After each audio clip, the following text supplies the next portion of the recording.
The first 30 seconds are the most important 30 seconds of the video. You know why? If you lose them here, you have no chance of watching the rest of the video. Storytelling is, I read a book on this, story delaying. See what I just did there? I didn't tell you the answer. You want to know the answer? I'll take even longer to write it. Storytelling is story delaying because we want to create the tension about what happens. We want to know what the outcome is, so we're going to just delay it. One episode, another episode, it's like, oh my God, I need to know right now. So what you need to know is this one thing when you're creating videos, especially mid to long form videos, all right, is they're gone in 30 seconds. We look at our retention graph and the first 30 seconds, it's a massive drop off.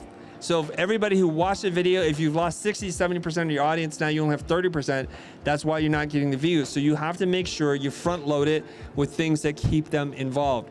Think of this as a mini teaser trailer for the rest of the content. The first 30 seconds are the most important 30 seconds of the video. You know why? If you lose them here, you have no chance of watching the rest of the video. Minute 1, if they watch minute 30, they can only watch minute 3 if they watch minute 1. You see how this goes? So spend as much time as energy as possible writing, crafting, creating, building props for the first 30 seconds to hook the person in. And then the rest of it is you piecemeal out all the answers. What happens is if you start the thing with a big question, you'll hook people. They tend to be rhetorical questions that begin with the word why. And you're trying to create some kind of pattern interruption. I'll give you some examples. One of the most viewed TED Talks is by a guy named Simon Sinek. Whenever you see a hot piece of content, consume it, inhale it, break it down, reverse engineer what works, okay? He goes something like this. He walks up to a whiteboard, right? A blank piece of paper. Because have you ever wondered why some companies outperform others? Is it because they have more resources, more talent, or something else? Why is it that people prefer Apple versus this? And why is it the Wright brothers were able to prevail? So once you have those big questions, there's a technique that you can do. It works, but you can't use it that often because people will come to expect it. I watched Brendan Kane's videos on Instagram, and he does this thing where he goes, successful people never ask for help. Then I gotta watch the video now. And he'll go in, and for the first 15 seconds, he was like, here's what successful people do. They do all the work themselves. They never ask for help. And when they hit a roadblock, they just grind it out and figure out the answers. Of course, this is not true. You see what he just did there? He did a pattern interrupt by telling you something you didn't think was true. He got you to watch it, and then he bridged it to something that he wants to talk about. And if he does that too often, then you'll say, oh my God, every video is the opposite. I don't believe you anymore. It's just a clickbait. So you got to use that pretty sparingly. But it got you to watch. One of his weird videos, which I didn't understand, but we did have a conversation about, was this video where locked off camera, looking at a street, vanishing point right in the center, slightly overcast day, but not inclement weather. He walks into the center frame, he looks at camera, and he opens up a red umbrella, and he stands there. And then cash money starts raining on top of him until it stops. He lowers the umbrella, and that's the whole video. I think he has like 700,000 views.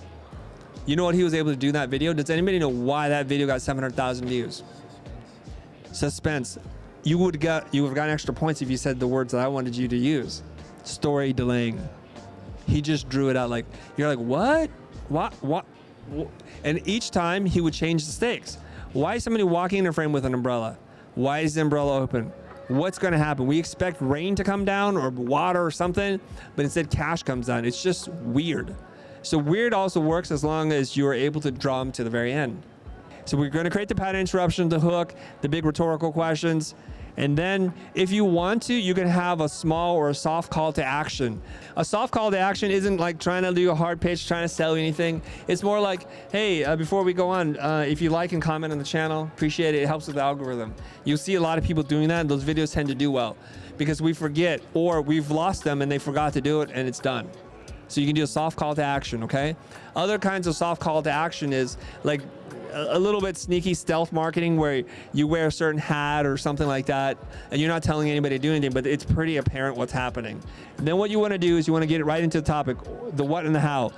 So on this video, we're going to talk about like why some companies are successful, and I'm going to break down in 3 case studies. I'm going to tell you how it's happened and what you can do to apply this same thinking in your company, within your organization. And now you have to deliver the goods. This is where the value is delivered. And then you can finish it off with your call to action and tease. Okay, you don't need to have a call to action. I prefer that you don't. Like, buy my product, watch this course, enroll in this boot camp. It kind of negates the goodwill that you just created. How many of you guys have watched something, thought it was super valuable, and then realized you're being sold to in that video, and your opinion and your trust changes? So be careful about the call to action. But if you have zero call to action, you probably make no money. So every once in a while you can have a call to action. So the call to action that I ask in the end is, if you like this, make sure you subscribe, or make sure you turn the bell on for notifications so that you can, or so you won't miss another video. Or, hey, if you like this, listen to the podcast, because we have a deeper conversation with Brendan Kane that's not edited. You might enjoy that. Those are appropriate call to actions that won't alienate you from the audience, because it's not related to this piece of content. I'm not trying to sell you anything.